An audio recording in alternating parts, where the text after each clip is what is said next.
The main character's name is Han Yu-hee. The girl could say that she lived her life as if she were some kind of real dog. At first, everything was fine, and the girl loved animals since childhood and dreamed of becoming a veterinarian. She lived in a good family and was a beloved daughter from a young age. The heroine told her mom and dad that she would definitely become a veterinarian when she grew up, and they supported her in these endeavors. But before her dream finally came true, she had to fail 3 attempts. The girl kept receiving notifications about passing the entrance exams, stating that she didn't make it. At that time, she thought she had grown up to be so dumb. She went to her parents again and announced that she hadn't been accepted again. At the same time, she was sad and immediately apologized to them. But her parents still supported their crying daughter and told her that everything was okay. After all, next year she would definitely get in, and everything would work out. Her mom said that they always believed in her. At that moment, the heroine thought that when she became a veterinarian, she would repay them for all their kindness. And so, the next year, she came home joyfully and told her mom and dad to look. She showed them a letter of admission on her smartphone. It said that she had finally passed the entrance exam for the academic year. So, on her 4th attempt, she managed to get in. Her parents were very happy and said they congratulated her. Her mom also said that she had finally succeeded, even though it was tough. Becoming a veterinarian,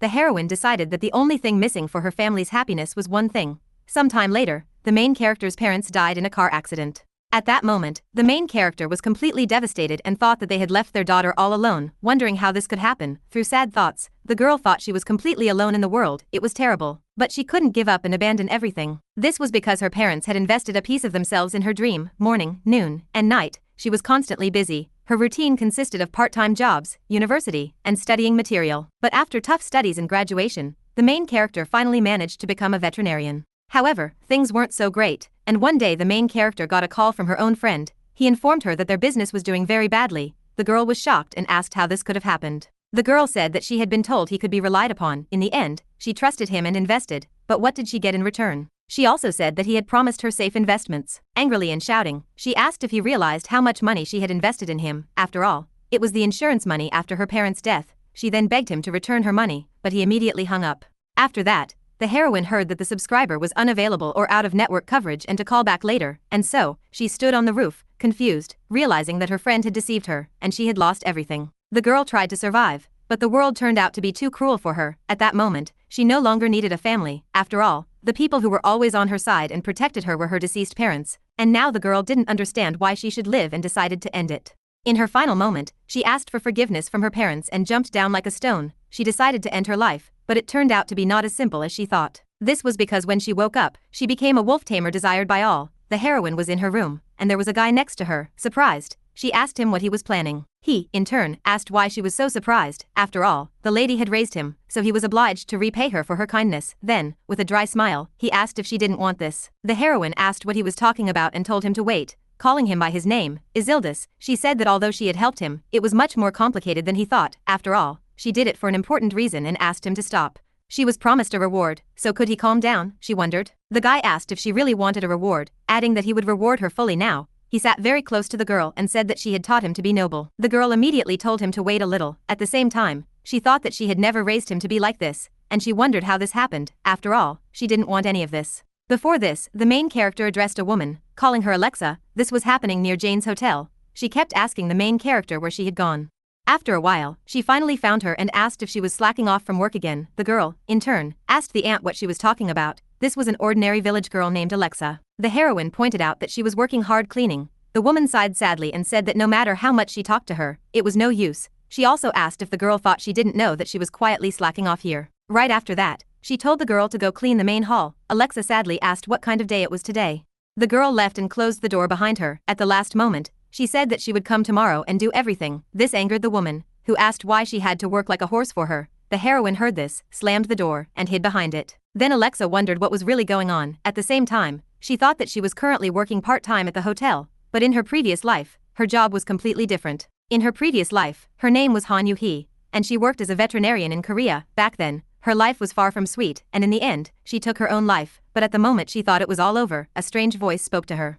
This voice addressed the girl by name for a long time. She didn't respond, and it asked if she could hear it at all. After some time, it finally got through to the girl, and she, coming to, asked what was happening. The mysterious voice noted that she had finally woken up and said it would quickly bring her up to speed. The girl was shocked and asked what this was, wondering if she was dreaming. The voice continued, saying that after death, people go to the world of the dead, but sometimes, people like her end their lives before their time. The first law of the world of the dead states that death before one's time is not accepted at all. The heroine sat there, shocked, wondering what was happening. Then it was noted that Han knew he was now a dead person, that's why she would spend the rest of her life in another life. Hearing this, the heroine was shocked and asked what nonsense this was. The voice continued, saying that her original lifespan was supposed to end in a year, but now she would be sent to the right place. The girl told it to wait and at least explain properly what was happening here. But it continued, saying it would come back and check on her later. Then the mysterious voice simply disappeared, and the girl thought, could this be true? Even though it had disappeared, she only had one more year of life. Suddenly, a mysterious book appeared out of nowhere. The girl immediately went to see what kind of book it was. She confirmed that the book was about training the wolf heir of the Great Duke. At the same time, the heroine recalled that she had read this novel before, then she wondered why it had suddenly appeared before her. At that very moment, the book opened, and a very bright light began to pour out of it. The light was so bright that it immediately blinded the girl who looked at it. The blinded heroine didn't understand what was happening now, she thought. Could this really be happening? And then she disappeared. After such a strange series of events, the heroine found herself in the body of Alexa, a secondary character in the novel, and now she was cleaning at her part-time job. She decided that she had done enough for today. Smiling and rejoicing, she said it was time to go home. She also recalled that it had been exactly a month since she ended up here. Then the heroine went out, and someone asked if she was going home. She said that she was and said goodbye. At the same time, Alexa was an orphan, but she managed well on her own. The girl worked at the hotel, so she always had shelter and food. In this world, she had only one problem: the upcoming ending of this novel. In the original story of the novel about training the wolf heir of the Great Duke, the main character is a guy named Isildus Tertian. He is the heir of the Great Duke Tertian, and the blood of the wolf clan flows in him. It so happened that until he was 16, he had to live in the form of a beast. For the first time in 150 years, a child with pure wolf blood was born. The Great Duke was not a good parent, and he certainly didn't know how to care for animals. Because of this, the main character ran away from home. One day, Alexa accidentally picked him up on the street. She was walking in the rain and saw a puppy there. She took him in her arms and asked where he came from. Then the girl asked the animal if it wanted to go with her. Alexa finds the main character and brings him home. She also takes care of him, training him like a real puppy. A year later, Alexa was accused of kidnapping the heir of the Great Duke. It turned out that one of the kings stabbed her with a sword. As a result, she dies in agony. After regaining his human form, the main character meets the Great Duke's maid and falls in love. That's where the novel ends, and it's a happy ending. So, that was the entire plot of the novel. Now the main character wondered why, out of all the types of suffering, she had to be the one stabbed. As per the plot, she would be killed with a sword. But no matter what character she was or what fate awaited her, she didn't want to repeat the mistakes of her past life. After all, the girl thought she didn't want to die. At that moment, she was returning home. She also thought that now she had to work hard to survive here. At that very moment, she reached her room and said she was home. There sat the very prince in the form of a wolf. The main character asked her prince if he had been waiting for her long. He, in turn, barked in response. Right after that, he ran to his mistress and jumped into her arms. The girl happily hugged him and said he was a good boy and her favorite dog. Then the girl started playing with him. At the same time, she recalled that she had recently found the main character in the form of a wolf, and it all happened exactly like in the novel. Although she tried her best to avoid it, she couldn't. Now the heroine was taking care of him and playing with him. The beast came up and rubbed against her hands. The girl asked what her buddy wanted and if he wanted to play. Then she petted him. She then turned the puppy over and rubbed his belly. At the same time, she asked if he liked it too. After some time, she asked how this dog could be so cute. She added that if cuteness were a sin, he would be the most sinful dog in the world. After a while, she picked up the animal and asked her buddy if he liked her too. She also noted that no matter what happened to her, she would never forget him. The puppy only barked cutely in response. The girl told the animal not to be afraid, as she would take good care of him. She would make him a loyal friend who couldn't live without her. The animal cutely hugged her, and the girl said he was a good boy. Then she asked if he wanted to go for a walk. Now she thought she could tame him, and then they would live a happy and carefree life. After a while, the girl went to change, and now she was ready and asked her buddy if they could go for a walk. After some time, they were already outside, and the dog sat waiting for what his mistress would say. The heroine said that on her command, he had to do certain things. The first command she gave was to lie down, and he did so. After that, she gave the next command, which was to stand up and spin around. The animal obeyed her instructions unquestioningly. The last command she gave was for the animal to give her his paw. The dog immediately approached her and extended his paw, placing it on her hand. The main character was very happy that her pet obeyed her so well. She immediately hugged him and said he was a good boy. At the same time, she thanked him for not letting her down and said she was so happy, calling him the best peach. While the girl was rejoicing that her buddy obeyed her like that, a boy approached her and addressed her. He immediately noticed that the dog did everything she commanded. Now, with admiration, he asked how that happened. Other children who were in the square also came to look at the dog. They looked at him in surprise and said he was so cute. One of the children, even with tears in his eyes, told his mom that he wanted the exact same dog, pointing at Alexa's buddy, but his mom told him that one animal was already enough for her. At that moment, the heroine thought that they just didn't know. She had spent so much time taming him. She begged him for a long time to give her at least one paw, but he didn't listen and just barked at her. It turned out that he gave her his paw on the 81st try. the girl was very exhausted because of him but thought that the effort was worth it. Then the same boy asked Alexa what her pet's name was. The girl looked at the dog and hesitated with the answer. After all, she hadn't even given him a name yet. The girl also recalled that, in essence, he was the heir of the great duke, named Isildis Tertian, but she understood that such a grand name didn't suit him right now. Looking at the dog, she realized that he was definitely too cute for such a name. Then she thought that maybe she should choose a name to her taste. After that, the girl stood for a few minutes, carefully thinking about what to name him. Meanwhile, the animal circled around the girl, trying to get her attention. After some time, the girl said that the dog's name was Happy. Then she smiled sweetly and asked if it was a cute name. The children immediately told her that it was indeed a very cute name. One of them asked if they could pet her animal. At that moment, knights hiding in the shadows were watching them. One of them asked what kind of name Happy was, and it irritated him greatly. He then asked his colleague if he had heard it. The other, with a sad face, confirmed that he had. The man said he could swear by the Tertian knight's order that this couldn't be their Isildis.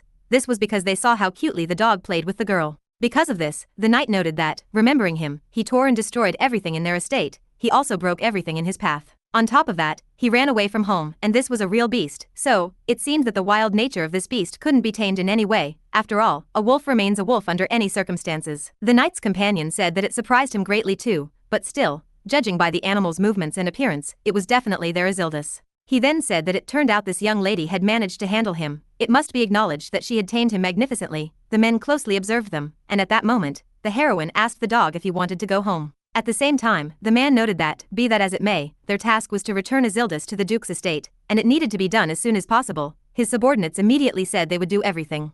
He also said that if the young lady interfered, they should use force, but first, he told his subordinates to report to Lord Burston. After all, he needed to know what was happening at the moment. 3 days had passed since that moment. The main character, along with her pet, was walking around the city. On the way, she wondered if it would all happen today. After all, she remembered that, according to the novel's plot, to retrieve Isildis, the Duke's knights began visiting villages around this time. The girl occasionally turned around and saw strange people in uniforms in the city. She realized that knights in uniforms were already roaming the streets, questioning those around. That's why it seemed that they would soon find her. But as she walked and thought, she wondered if she was really needed by anyone here. After all, she had been wandering the city streets for 3 hours already. While she was thinking, the dog kept trying to get her attention. The girl saw him and asked her buddy if he was enjoying the walk. Right after that, she picked up her animal and hugged it tightly. At the same time, she thought that he was her sweetness. The girl thought that he was now in plain sight of the knights. It was as if she was holding him as bait, wanting to tell the guys to take him since they needed him. While she was thinking about this, the heroine wondered why no one was around yet. Then the girl, holding the dog, stood and thought that maybe they weren't there because she had mixed up the dates. At that moment, the dog looked ahead and saw a strange man. After examining him a bit, he immediately started growling. The puppy recognized the man and began barking loudly at him. The heroine, surprised, asked Happy what was wrong. He, in turn, kept barking louder and louder at the man behind. After a few moments, the man said what a cute puppy she had. The girl got scared, turned to him, and asked what he was saying. There she saw a refined man who immediately apologized for startling the girl. The man looked very distinguished and, bowing, said his name was Burston. He then said that he had recently lost a dog that looked strikingly similar to the one in the girl's arms. Veronica looked at the man and thought, who was this Burston? She also wondered why he was dressed so strangely. The man asked if he could look at her dog. At that very moment, when he asked this, the girl recalled everything from the novel. She pretended not to understand and asked if he really wanted Happy. After all, the girl realized that a person from the Duke's family had finally come to her. The heroine put the dog on the ground and said that, of course, he could look at him. The man said he would do so and thanked her. At the same time, a strange man in a cloak was watching them and said something was wrong. After all, it was a girl with red hair and blue eyes, and next to her was a silver wolf with blue eyes, and this wolf was definitely from the Tertian family. The mysterious stranger used his magic and summoned a black raven. He released it and said it flew to the mage's tower. This was because events were happening that shouldn't have, so, they needed to change the entire plan immediately. After a while, the main character picked up her dog and told the man to wait a bit. After all, how could she know that Happy was really his dog before? But he, in turn, told the girl to look, as he even had a portrait of him. It was painted when he was still a puppy, and he asked if they didn't look alike. After that, he said with a smile that it was obvious the girl's dog was his. This was simply because it looked exactly like his dog. The girl thought that the image really was Isildis, but she realized it would be strange if she gave him up right away. Understanding this, she said, so what if it's his dog? The man asked what she meant by that. The girl told him that it didn't mean anything. This was because no matter what portrait he showed, it was hard to believe him at his word. Besides, she had been taking care of him all this time. After that, she put on a sad face and asked if he was now going to take away her only happiness. The girl thought that this was how it would be, and she would go all out. The main character remembered that the Duke's heirs investigators had several ways to achieve their goal. To be specific, there should be 3. The first of these methods was that to capture Isildis, they would kill Alexa and the entire village. As a result, they would calmly and successfully return the prince. There was also a second method, in which everyone stayed alive, and they would simply take Isildis from the girl by force. But on top of that, there was finally a third way. Out of all the others, it was the best because the girl, along with the prince, would go to the Great Duke's estate. Now the main character thought, the main thing was that they didn't choose the first path. Then the man noted that in that case, he had an interesting proposal for her. The girl asked what he meant and what kind of proposal. The man smiled and said he didn't know if the dog ran away because he was very young or because no one in their house could take good care of him. So, to prevent this from happening again, he suggested that the girl move to their estate. Hearing this, the main character was overjoyed and thought to herself that she was finally saved, but she didn't show it and, with surprise, asked if she was really to move to their place. Her interlocutor confirmed that it was exactly as she heard, so, he would officially hire her at the estate, and then they wouldn't take her friend away. Moreover, if she took good care of him, they would also reward her. He also asked what her name was. The girl thought that it was still too early to agree to this proposal. She said her name was Alexa. She also added that she was quite satisfied with her job at the hotel for now. The man, smiling, said that meant she was happy with her hotel job. Then he told her, what if they offered her a salary 100 times higher than what she was getting? The main character was shocked by this and thought, really, 100 times? At the same time, she thought that if you reasoned like that, it was beneficial for her. She also thought about how much time was left until Isildis turned into a human. Then she remembered that she still had 2 years. She also realized that during this time, she could earn a lot of money in the Duke's family. Because of this, she would have enough money for a comfortable life in the village. She told the man that if there was no other choice, maybe it was worth doing. At the same time, she noted that, of course, Happy wasn't particularly happy about it. The interlocutor said that everything was great then and told her they needed to go, but the girl stopped him and asked him to wait a bit. She then asked what would happen to the village after she left. The man, hearing this, asked in surprise what the lady was talking about. The girl remembered that Burston and the knights from the novel, to capture Isildis, wiped out the entire village. At the same time, she thought that the future had changed, but still, she realized she needed to make sure nothing bad would happen. Alexa said that she just noticed some scary men walking around the city. They were also dressed in the same uniform as the man in front of her. So, the girl was wondering if anything would happen to their village after this. The interlocutor, hearing this, was a bit shocked. He thought that she had noticed the knights and sensed that they were eyeing the village. At the same time, he smiled and noted that this young lady was quite interesting.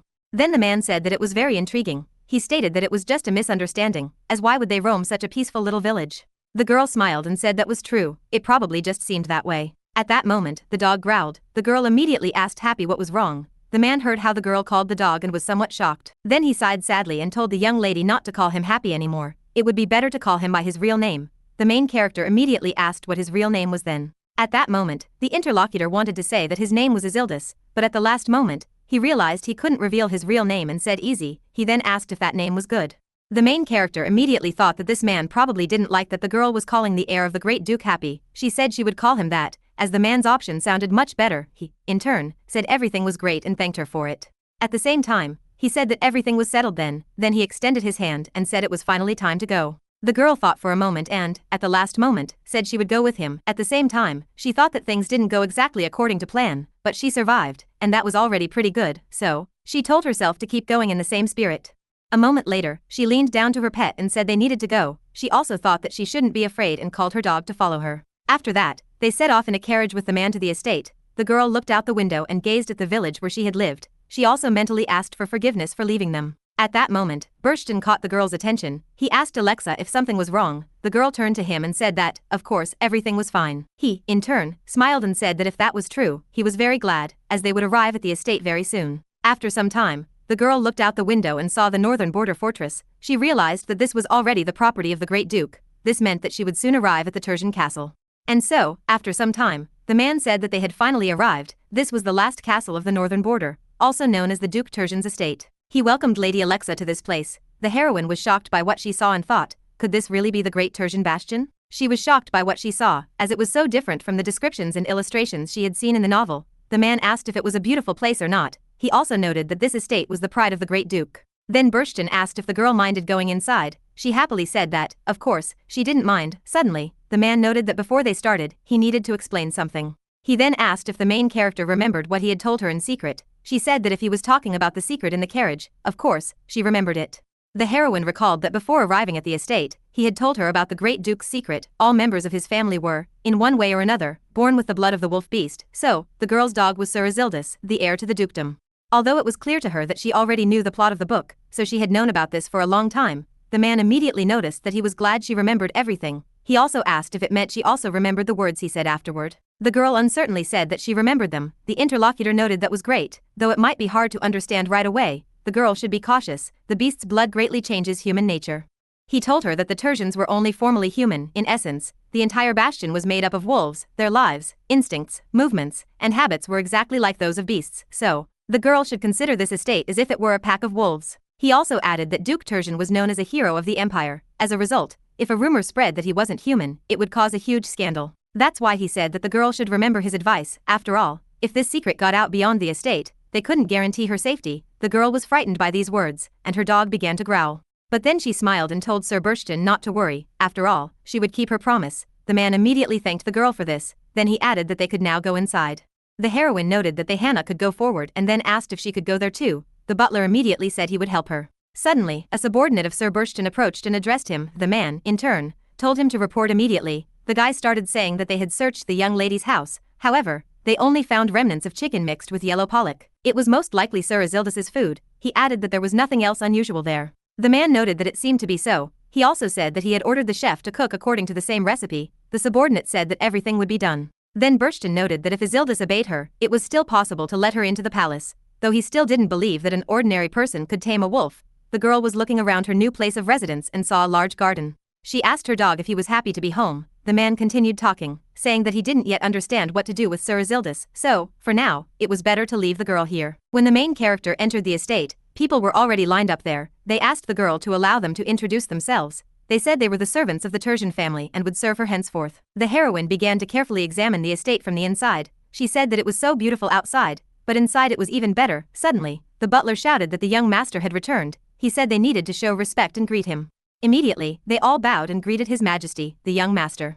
At that moment, Sir Bershton approached. He told the girl that, as he had said, these were the servants who initially looked after Sir Isildas. They would help the girl, and she should remember them well. The girl said she would do so. She looked into the crowd and saw a guy there. Surprised, she thought, who was this guy? He looked younger than her and reminded her of someone. After some time, she realized that this guy reminded her of Bershton. She then looked at the man standing nearby to compare their faces. She thought, could this guy be this man's son in the future? She decided that, judging by the novel, it was possible, but then her dog interrupted her. He was as if unleashed and started barking loudly. The girl looked at him and asked her little one what was wrong. After all, he had never barked like that, and she didn't understand what was wrong with him. At that moment, the butler noted that he was always like this here. The heroine, surprised, asked how that could be. Was it really so? Bershton said he didn't know how to explain it to the girl. After all, Sir Isildas never liked them and always behaved like this with them. The girl immediately thought that maybe he just didn't like people, though if that were the case, it would be strange, but now she could understand why the great duke's servants were so depressed. Suddenly, the heroine decided she couldn't take it anymore. She addressed her dog and said that was enough barking. The very servants who took care of the young master were shocked by how the girl was behaving with their master. At that moment, the heroine was telling her dog to get down immediately. She led him onto the floor. She also asked if she hadn't taught him that barking at people was absolutely not allowed. She then said that these were now their family, and in the future, they would live together with her. So, if he continued to behave like this, the girl would stop hugging him altogether. She also noted that she wouldn't even look at him or call him cute anymore. She would also stop giving him treats for everything. The animal was very shocked to hear all this.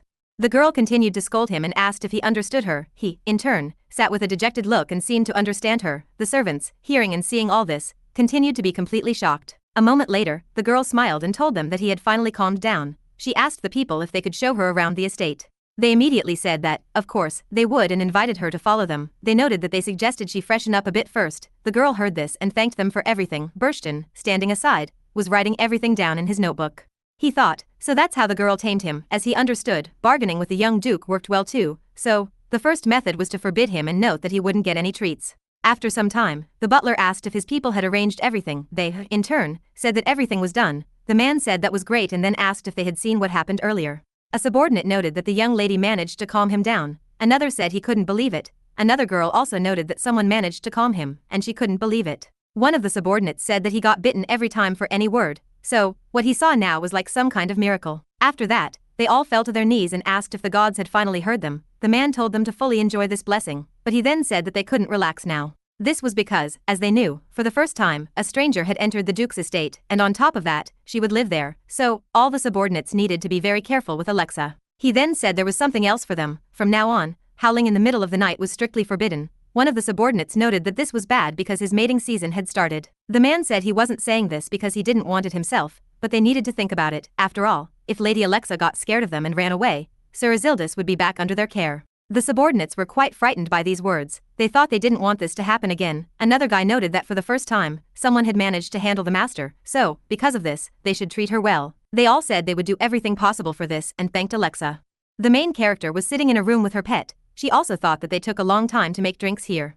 After a while, the girl was playing with the wolf cub. A servant approached and addressed the master and Alexa. She showed a tray with food and said she had brought them a snack. There was homemade cookies, which were very tasty. The girl, smiling, asked if it was already snack time. Then she smiled sweetly and thanked the girl for everything. A little later, she started eating. Suddenly, she exclaimed that it was just delicious and asked Easy if it was so. At that moment, the heroine thought that when she agreed to live in the Tertian estate, she thought they would treat her badly. She even imagined a situation where they punished her for daring to touch the master's belly. But no matter what the girl had thought before, they welcomed her with special kindness and hospitality. So, she had everything: good clothes, tasty food, and even her own room. It was as if she were living like an aristocrat herself. Then she ate cookies and thought, wow, this is how the rich live. At the same time, she addressed the servant and apologized to her. As she had torn her dress again while playing with Easy, she showed the spot and apologized again for being so clumsy. But the servant told her that there was nothing wrong with it. They were ready to mend her dresses every day, and she shouldn't worry. The girl asked if that was true. The interlocutor confirmed that it was so, and everything was fine. Then the girl recalled her master's antics earlier. The heroine noted that they used to have to paint and mend the estate's walls every day because the master tore them apart. So, because of this, one dress was a piece of cake for them. She added that the girl should have fun and not worry about the dress at all. The main character noted that it seemed the master didn't give them any peace here. The interlocutor said that it was so, but thanks to her, it had become much calmer. She asked Alexa never to leave them. While the main character and the wolf cub were playing, Sir Burston was watching them. He sighed sadly, took his head in his hands, and pondered everything.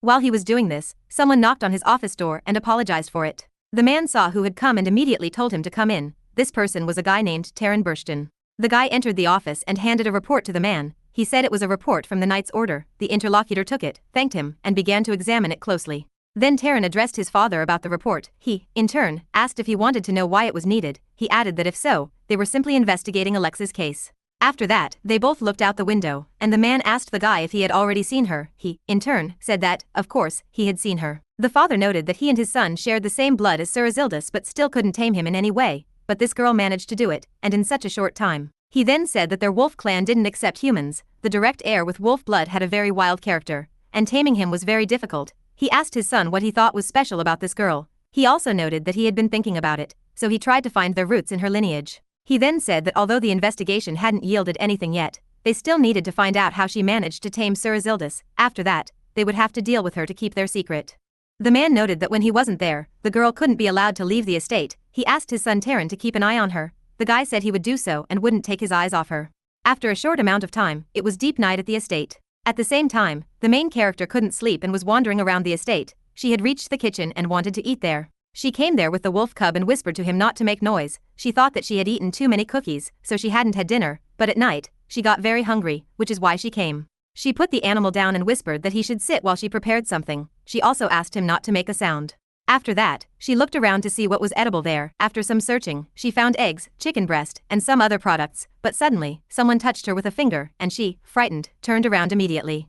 She asked who was standing there. The guy didn't answer, but suddenly she realized she knew this person. She added that it was Taran, and they had met before. The animal saw that danger was brewing for its mistress and immediately started growling. The girl ran to him and said, was he doing it again? After all, she had asked him not to make noise. Then she glanced at the guy who came and thought, what was he doing here? The heroine recalled that Taran Burston was the son of the Burston family. In the novel, he was the friend of the main heroine. So, he helped her manage the Tertian estate. Thanks to him, she became the head of the maids in the house and later even a duchess. But as the girl remembered from the plot, at 14, Taran was captured by mercenaries attacking the dukedom, and at that moment, he lost his left eye. The main character thought that she simply couldn't let this happen, as he was still so young. She asked Taran how old he was at the moment. The girl smiled and noted that he was younger than her. She asked if his voice was already breaking. The guy said that was exactly so, as he was growing too. She added that the guy could call her big sister if he wanted. Then she put Easy down and said that he should sit and wait for her. She asked the guy if he wanted to eat with them. He asked what she meant by with them.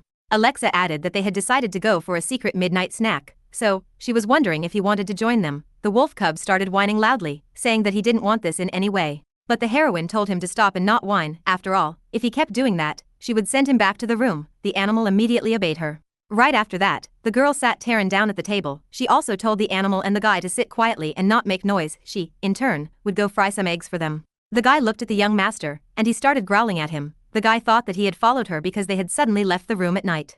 Then he looked at the girl and thought that now he understood why everyone called her a very good person. The heroine at that moment told Easy not to worry, as they would all eat soon. A little later, the girl said that the food was ready. She served a bowl and said it was fried eggs, rice, and some meat, so she had fried the chicken breast. The guy and the animal ate the food happily. Taryn immediately thanked his sister for it. The girl, watching them eat, asked if it was tasty. Then she saw that Easy had eaten everything and asked if it was really so and if she should put a little more. At that moment, a man approached the kitchen and looked at what was happening. He saw his son and thought, what were they doing there at night? The girl asked the guy if he wanted more too. The guy, in turn, said that, of course, he did.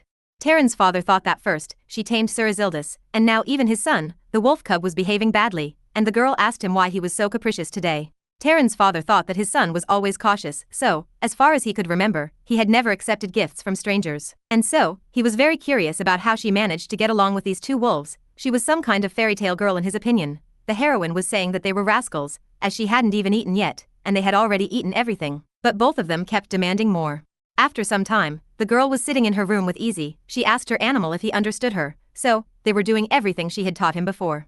Then the heroine told him that if he managed everything, she would give him a treat for it. The animal sat and watched closely what his mistress would do. Then the heroine gave him the command to make a heart. She took his muzzle, and he smiled cutely and barked at her. The main character, seeing this, was very happy and told her pet that he was such a good boy. He was just a sweetheart and a good boy. At that moment, Taryn was sitting in the room, watching how the girl was training the wolf. Alexa addressed him and said she got a bit distracted with Easy. She asked if he was bored. He, in turn, said that, of course, he wasn't, as it was all very interesting to him. He also added that it was really fun to play with his sister. After all, he had never seen anyone train Easy before. The heroine asked if that was really true. She noted that she really enjoyed playing with him too. Suddenly, a maid entered the room and addressed Lady Alexa. Apologizing, she said that Sir Burston was calling her urgently.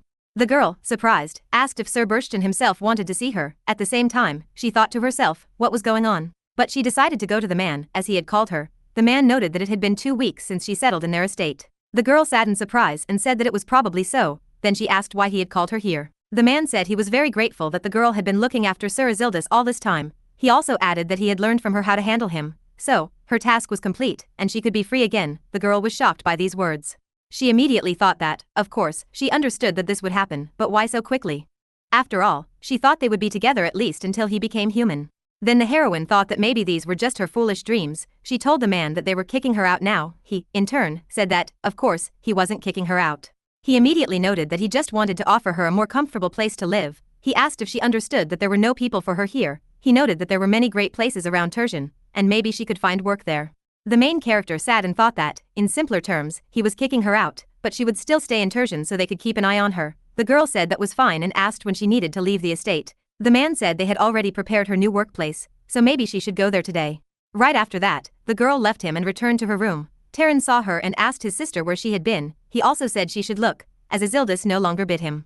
The heroine didn't respond, remaining silent with a very sad expression. The guy looked at her, saw this, and asked what was wrong with her. She told him that nothing was wrong, just that she had some things to do. At the same time, she called her pet to come to her.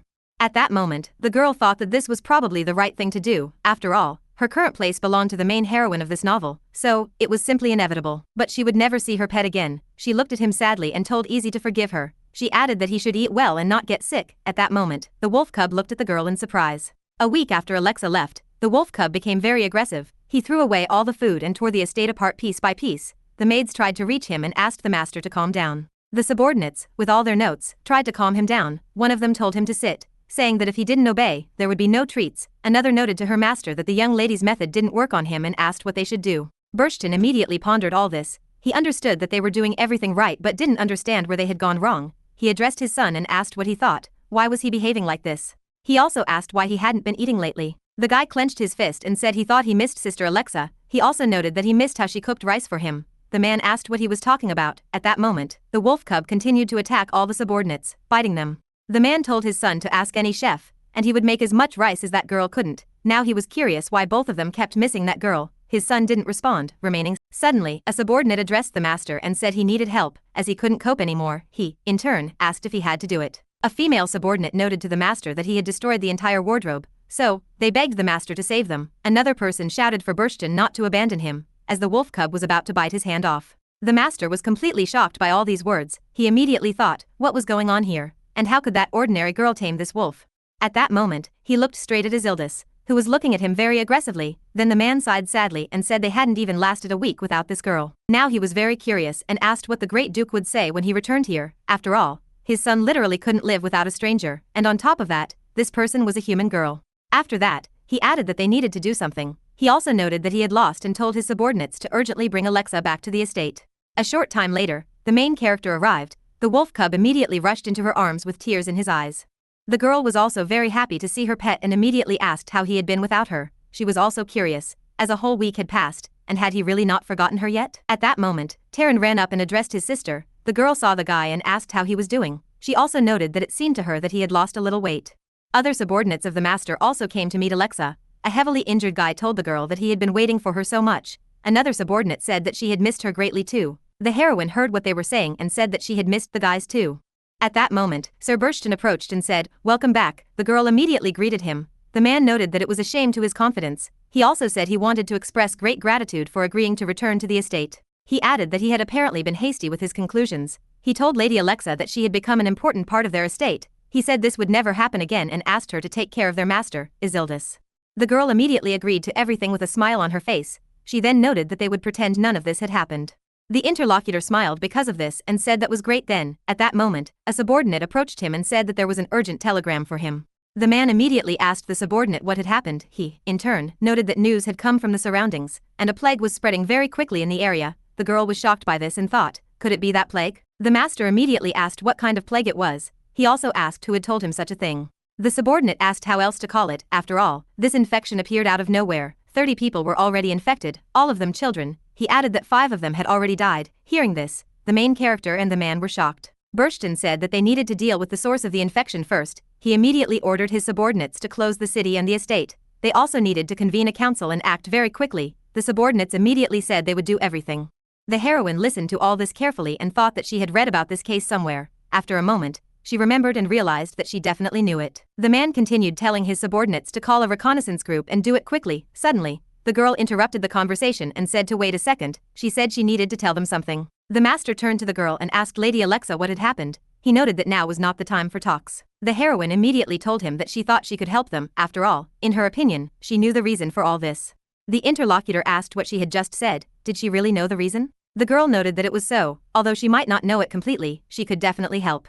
After all, the main character knew what was happening here. This was because it had also happened in the novel she had read. The epidemic started in a small settlement. The river's flow nearby was blocked, and it gradually became polluted. So, the children in the settlement often played by the river, and as a result, they got infected with a bacterium from it. Then the situation got out of control, and there were more and more victims. So, at that time, the main heroine of this novel, named Selena, appeared. She identified the infection and saved everyone. The girl thought now that if she changed the course of history, something might go completely wrong, but still, she simply couldn't just wait silently at the moment. A moment later, she told the man that they needed to check the Tertian forest. He, in turn, asked why they needed to check the Tertian forest specifically. The heroine told him that she had read about it once. Outbreaks of diseases often occur because of water. So, if we assume that the disease came from water and only children were infected, maybe they got infected while playing somewhere in the water. The girl even noted that she had heard there was a river in the Tertian forest. That's why she told the men about it. The master and his subordinates listened to the girl carefully and were shocked by her words. Then the man noted that it could really be so. After all, it was the swimming season, and surely the children went there. The girl immediately thought that they should praise her now. Although she thought that she had only learned about it from the novel, then she said that they would take trained healers with them on the reconnaissance. After all, who knows, maybe it's not so simple with the water.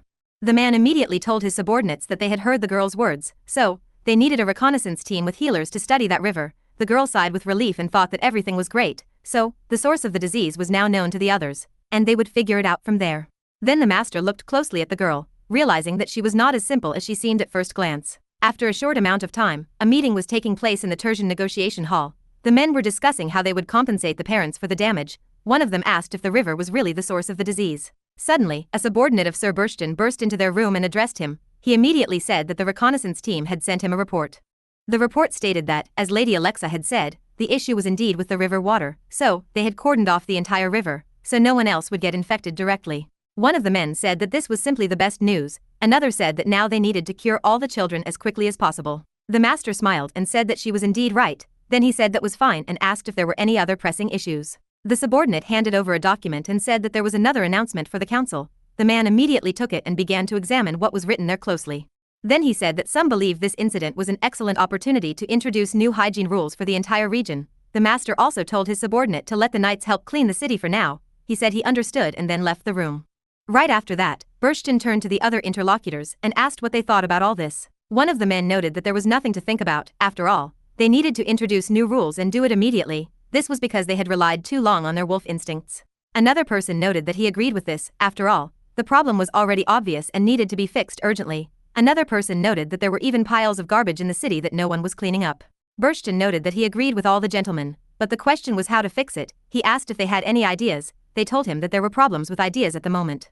Suddenly, one person noted that they might need to create hygiene rules like those humans have. After all, their cities were very clean. In his opinion, the interlocutor told him that none of them actually knew what human hygiene rules were. After rejecting the last idea, they began to think about what to do. Suddenly, the master said, "Were they talking about human rules?" He added that since they had brought it up, now was the time to introduce Alexa to them.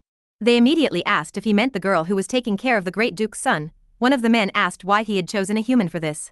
Bershton noted that, honestly, thanks to her, they had found the source of the disease. After all, the girl had told them about the possible reason. Now he said, why not call her here? But a white-haired man told him that she had probably just guessed it luckily. Another person joined in and said that it was exactly so. After all, what could a little girl know? The master, with a smile on his face, noted that their reaction was quite understandable. After all, he had thought the same way until recently, but still, why not trust her just once? The heroine was called there, and she asked if Sir Bershton had summoned her to the council. The girl was curious about what they wanted from her. A maid told her, hadn't she heard? After all, thanks to her, the disease outbreak had been stopped. Another maid noted that it wasn't certain, but they probably wanted to thank her and invite her to a ball in her honor. The first maid said she heard that all the city's administrators were present at the meeting. Her companion noted that since such an opportunity had arisen, she would try to publish a story about Alexa's feat, and maybe it would work out. Her colleague added that she would also try to help in some way. The maid who suggested the idea told Lady Alexa not to forget that they would support her no matter what, so she shouldn't be afraid, and no one would leave her feeling wronged. Hearing this, the main character was delighted and thanked them for it. She added that she would go right away.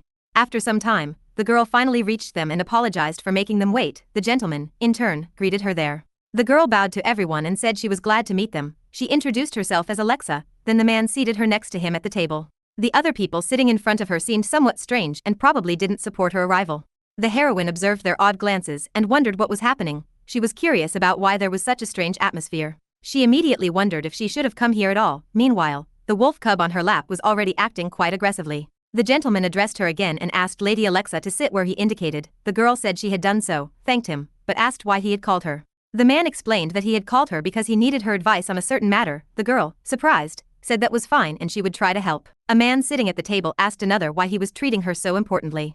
Another man was very skeptical about this, remarking whether such a young girl could really help them. The main character sat and watched as everyone whispered after her arrival. She thought it was a very unpleasant atmosphere for her. One of the men told Sir Bershton that enough was enough. After all, this was a meeting of the Tertian family's administrators. No matter how helpful this girl might be, she was still a human. Another man added that it was unacceptable to ask a human for help, but then someone else told them all to calm down, saying that just because she had come here didn't mean they should kick her out. The girl wanted to say something but stopped when the wolf cub lunged at the man who wanted to expel her. At the last moment, she managed to tell her pet to stop. The man he had tried to attack was very frightened at that moment. The heroine told her pet to calm down and come to her immediately. He looked at her sadly and approached. The girl hugged him and said he had only wanted to protect her. She called him a good boy and added that he was her protector. The men who had looked at her skeptically now regarded her differently. Sir Bershton asked the men if they enjoyed avoiding the master's wrath thanks to the girl they had treated so poorly. The man who had spoken said that he himself had once dealt with the master, but he was still aggressive toward him. He added that, in any case, there was nothing special about it. The gentleman sighed sadly and remarked why he was so stubborn. He then turned to the girl and said what rude people had gathered here. He apologized to her on their behalf. She smiled and said everything was fine. He then noted that perhaps they should have discussed this with her separately. Honestly, he wanted to discuss the issue of their city's hygiene with her. The girl asked in surprise if it was really about hygiene with her. The man confirmed that it was exactly as she heard. After the river incident, they decided to focus on cleaning their entire region. Since the girl came from a human city, she might have some ideas on the matter. The main character smiled and said that's what it was about. The stubborn man told Sir Bershton not to rush. He asked if he would at least listen to their opinions first. He shouted that this was an important discussion and should first be addressed with the administrators of these lands. After all, what right did a human have to discuss this? But the main character declared that they should incinerate the trash first. the man asked what she had just said. The girl thought it was pointless to convince them since she already knew what needed to be done. After all, she knew everything was unfolding exactly according to the novel's plot. The Turgeon family had overcome the epidemic and now asked the heroine for help to prevent it from happening again. And it was Selena who had proposed what the girl was suggesting now. The girl asked if the roads in the area were all dirt roads, weren't they? She noted that they made them from mixed stone to avoid polluting nature. Now they should collect all the trash in one place and incinerate it. This way, nature wouldn't suffer, and their residents would stay healthy too. The men present at the meeting wondered about incinerating the trash. At that moment, the heroine continued her explanation. She said they would create a group of people to collect all the trash from the streets and houses, then the trash would be taken to a separate place and incinerated. Burning it was an option, but burning trash releases many harmful gases. One of the men asked how they would incinerate the trash. The heroine suggested hiring special mages who could recycle the trash and generate electricity from it. The men asked what electricity was. A knowledgeable person explained that it was the energy humans used instead of magic. The man who asked wondered if they could not only get rid of the trash but also gain an energy source. His companion confirmed that was exactly the case and said they should urgently gather mages. They were so inspired by this that they realized it was the girl who had suggested it all. As a result, they felt a bit ashamed and froze. Sir Berchton reminded them that they had forgotten something. He asked what else they needed to do before that. The stubborn man apologized for his arrogance. He told the girl he had been prejudiced against her and admitted it was his mistake. He expressed great gratitude for her advice. At that moment, all the men bowed and thanked the girl for helping improve their city. The heroine thought it was some kind of miracle since everything worked out just like in the novel. The girl said it was fine and that they didn't need to bow to her. The gentleman told Alexa that for her young age, she was extremely clever. He added that he hoped she would show her intelligence in the future as well. The main character smiled and said she hoped so too. She added that she probably couldn't help with anything else for now. The man thanked her and noted that she was likely tired, so she could leave. The girl thanked him and left. As she exited the building, the maids were already waiting for her. They immediately asked the girl how it went. The heroine looked at them and asked if they had been waiting for her. They said of course they had, as they wouldn't abandon her. They also asked how it went and if she had been rewarded. The heroine said no, it was for a different reason. The maid remarked that it wasn't right. After all, she was so clever, and they didn't even reward her, which was unacceptable. They said that if that was the case, they would reward her themselves. Another maid added that she had prepared her favorite snacks. The heroine was delighted and immediately thanked them for it. Meanwhile, the girl thought that all this time, she had been blindly following the novel's plot. As a minor character, she had feared dying the terrible death destined for Alexa in the story. But now everything had changed drastically, the subordinates said. They would never abandon her, and the men thanked her for her help. She also had a little brother and a pet she constantly cared for. Now everyone treated her like a noble woman, and she walked proudly. She turned to Easy and asked if they could stay together until he became human. She thought she had defied fate and changed the future. Now she believed she could live longer than 1 year. Some time passed after that moment. Taran knocked on his sister's door and asked if she was there. He entered the room and saw the wolf cub, noting that Sir Isildis was there too. He asked if they were watching the snowfall. The main character saw the boy and said she hadn't heard the knock because she was lost in thought. The boy asked if something was bothering her. The heroine said no, everything was fine. She added that it would soon be a year since she met Easy. She wondered what fate had in store for her and asked what he thought.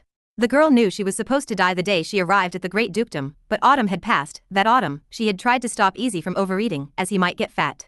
Then winter flew by quickly. During that time, the girl played a lot with her pet and her brother. And now spring had finally arrived. The girl was joyful during that period, thinking she had survived.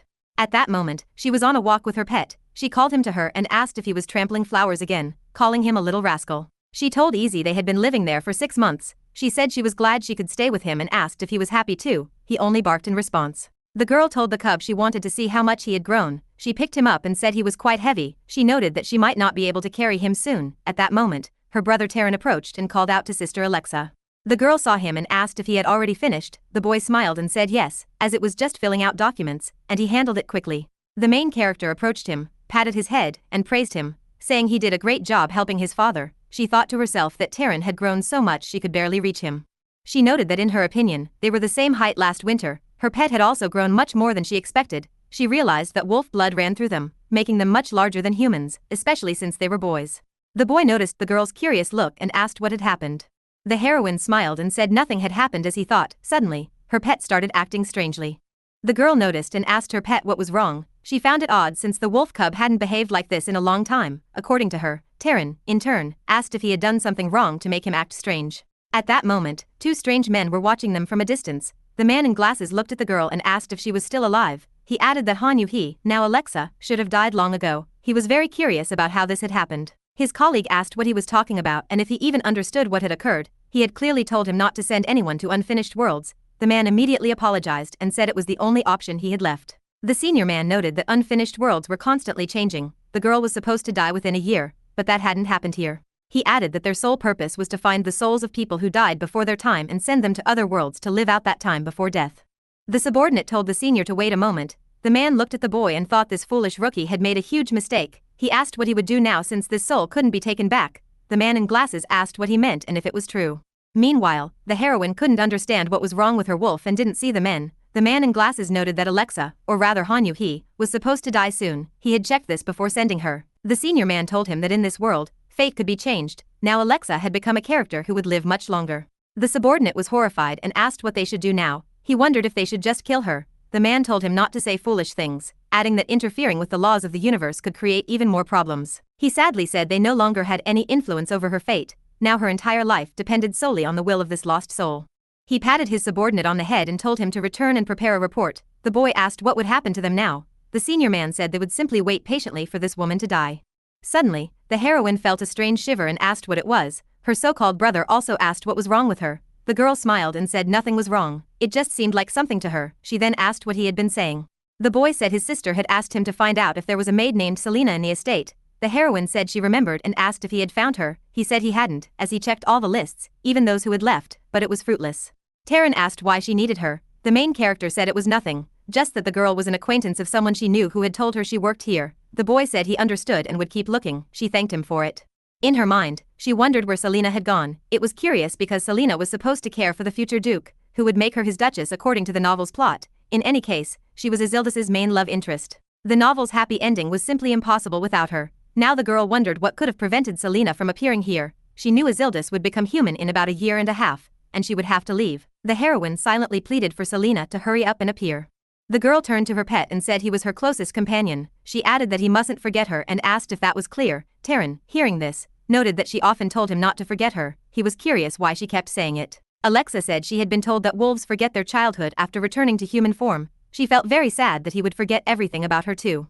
The boy said he would remember everything. The girl asked what he meant. He smiled and said he would remember all the time they spent together. He told her not to worry, as he would always remember it. The wolf cub didn't like this and looked first at the girl, then at the boy, not understanding what was happening around him. At that moment, a maid ran up and addressed Alexa. She said she had finally found her after searching for a long time. The girl asked what had happened. The maid knelt and said Sir Burston was calling her to discuss something. The main character was surprised and asked if it was happening again. The boy heard this and said it had only been 3 days, and his father already couldn't do without his sister. He noted that his father had said her advice was worth more than gold. If she was needed so badly, it must be urgent. He said goodbye, adding that he'd have tea with her later. The maid pulled her along, saying they needed to go. Earlier, the girl had said goodbye and noticed her pet sitting and watching Taryn. She asked Easy if he was staying there. The pet heard this and immediately ran after his mistress. After a short time, they arrived. The maid opened the door and told Sir Burston that Alexa had come as instructed. The heroine bowed and greeted the man. He greeted her back and apologized for calling her so suddenly. He added that she had been living with them for a long time and asked if she was lacking anything or needed something. The heroine said she didn't need anything and that they took such good care of her. He said those were small things, as she had helped them far more. He then said they could get to the point and asked his subordinate to show her something. The subordinate said he would do it immediately.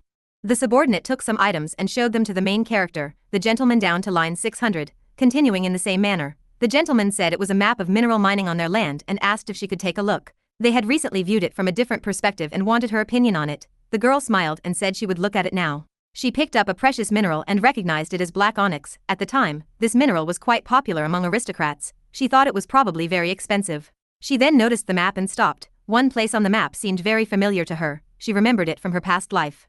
The place was called Brumund, a wasteland near the Tertian lands. The girl recalled that the novel mentioned it as a deserted steppe early on. However, a massive epidemic swept the continent, and the only cure was a plant called gabina, which grew only in Brumund, but the emperor bought the land from the Tertians, so gabina was never used, and hundreds of thousands died. That's why the girl shouted that she had to buy it. She declared that they must buy this land. The man, surprised, asked if they really needed to buy Brumund and why. The girl hesitated and said there was a certain matter. She thought she couldn't explain what might happen in the future if they didn't do it. She told the man she thought the emperor's family had said they wanted to buy the land and asked if that was true. The man, surprised, asked how she knew. He said they had contacted him to help the great duke with this land. It seemed like a gesture of goodwill, relieving the duke of costly wastelands.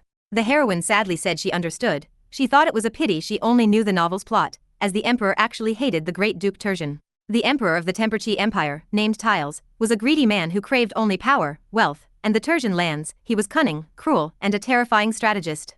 She thought the wolves here were so gentle, kind, and naive, it pained her, and she couldn't express how much she suffered thinking about it. After some reflection, she turned to Sir Burshton and apologized for not being able to explain why it was necessary. She asked him to trust her this time too, saying the Tertian family must buy Brumund. She began pleading with the man to buy it. He said he understood and asked her to calm down and sit. He noted that she couldn't give a reason, but the land was very important to them. He thought her advice had always benefited them, and she must have her reasons. He smiled and said they would try. The main character asked if that was true. The gentleman confirmed it, saying he couldn't ignore her request. He recalled how she insisted on buying a ruby that significantly increased their treasury. Back then, he didn't understand why they needed it, but they bought it, and she was right. Prices for rubies later skyrocketed. That's why he said he would trust her this time too. The heroine smiled and said she was very grateful, promising he wouldn't regret it. She thought everything went perfectly. Gabina was secured, and only one thing remained. They needed to develop the medicine as soon as possible to prevent the emperor from finding out too early. The heroine knew that, according to the novel, the emperor would increasingly pressure the Tertians. After Isildis became human, things would only get worse. That's why she wanted to protect her pup from all these troubles. Later, while thinking about it, she exclaimed that she would handle everything. A maid approached from behind, surprised, and asked what she was doing. The maid added that Sir Isildis had missed her greatly that day, so she wanted to bring him to her quickly. She asked if she had disturbed her too much. The heroine said it was fine and thanked her, thinking she felt embarrassed about it all. The maid asked if the girl would go to her room. The heroine said she actually wanted to ask for something more convenient and asked if the maid would help.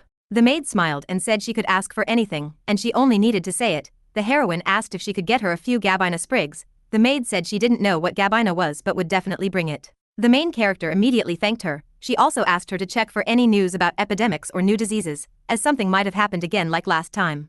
A short time later, the maid brought the plants as promised, and the main character was in the Tertian Institute's laboratory. She handed the plants to the workers and asked them to study them. They stood surprised and didn't respond. The maid asked why the men were so indifferent to her requests and told them not to ignore Lady Alexa. One of the men apologized, saying he was just surprised. He thanked them for coming and asked if it wasn't just ordinary Gabina, wondering what needed to be studied about it. The heroine said she had a certain matter. She had recently been told it was used in folk medicine, which made her curious if it truly had healing properties. The man grew excited and said it was intriguing. He said they would try to study it. A heroine was thrilled, thinking it was great that she had convinced them. She added that she had heard it was particularly effective against diseases transmitted through breathing. At that moment, a man ran up and said to Lady Alexa that he had found her. He said they had done as she asked and that she was right. An epidemic was spreading in neighboring regions. The symptoms were similar, resembling coughs and colds, but the infection spread too quickly. A laboratory worker exclaimed if it was a cough and asked Lady Alexa if the medicine was in her hands. The girl smiled, turned to him, and said they had little time, asking them to study the plant. The man said everything would be fine and they would definitely do it. He told his colleague to call the other scientists, and he agreed. The heroine thought the disease had appeared faster than she expected, but it wasn't too late to create the medicine.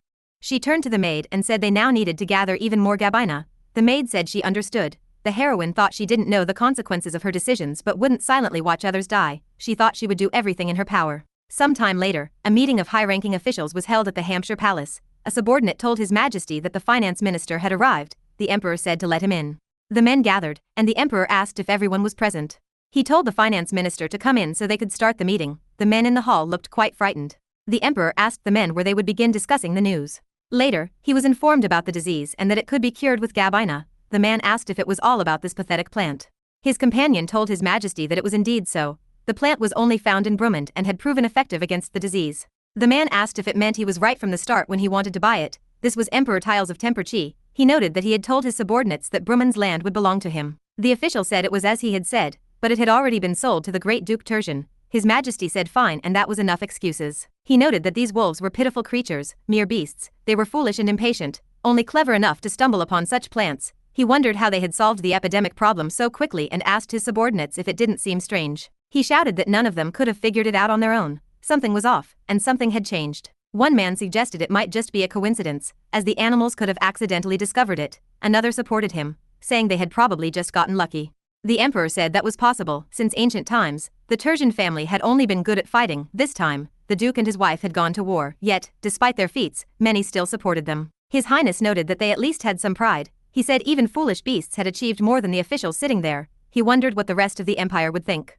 He cast a cold glance and said that after another feat by the great Duke Tertian, the public might decide he would be a better emperor than the current one. A subordinate immediately told His Highness that was impossible. The empire had long belonged to him. and no one would dare claim his place. As he spoke, the emperor approached and grabbed him by the tie. With a cold look, he said he had to seize the Tertian family, he needed to take their strength, power, and wealth, and it all had to become his. That's why he ordered his subordinates to use every possible and impossible method. They needed to know everything about them so the emperor could crush them. He sat back in his chair and sighed sadly. He called it all nonsense. He said the great duke wouldn't return from the war alive. This was due to the wolves' foolish habit of following their leader to the end. The duke's death would lead to the fall of the Tertian family. Then it would be easy for the emperor to seize the remnants of their clan. Soon, he would become their new master. Meanwhile, the great Duke Tertian devoted all his efforts to distributing the medicine across the empire. People from other continents even joined him. As a result, Brumund became known as the sole producer and exporter of gabina. At that time, the main character watched the plant being exported. A scientist named Warden approached and greeted her. The girl saw him and greeted him back. The man asked if she had heard the latest news. Her medicine was being exported to all known continents. The main character, surprised, asked why it was her medicine. She had only suggested the idea to the laboratory. But he said it wasn't so. If she hadn't brought gabina, they would never have created the medicine. The plant had always been considered ordinary and useless until then. The girl smiled and said she was grateful for his words and glad to have helped. The man from the laboratory said the entire estate recognized her wisdom. He asked if she wanted to work with them in the laboratory. He said she had every chance to become a great scientist and would give her a strong recommendation. At that moment, the main character remembered her father. He had always supported her and said he was sure his daughter would become a great scientist. Thinking of her parents made her very sad. Her brother noticed her sad expression and asked what was wrong, wondering if she was unwell. The heroine smiled and said it wasn't so. She added that she would gladly join the laboratory but would have to return to her village in a year, so she thought she shouldn't take such an important position. Everyone was shocked, and Taryn asked what she was talking about and where she was going. They asked if she was really leaving in a year. Later, the boy went to his father with the maid and the laboratory worker. The three stormed in with stern expressions. The gentleman asked what was going on. His son approached closely and told his father he had heard from his sister that she had to leave the dukedom in a year. He asked if it was true. The man, slightly shocked, said they had initially thought Alexa would stay until Sir Isildas grew up.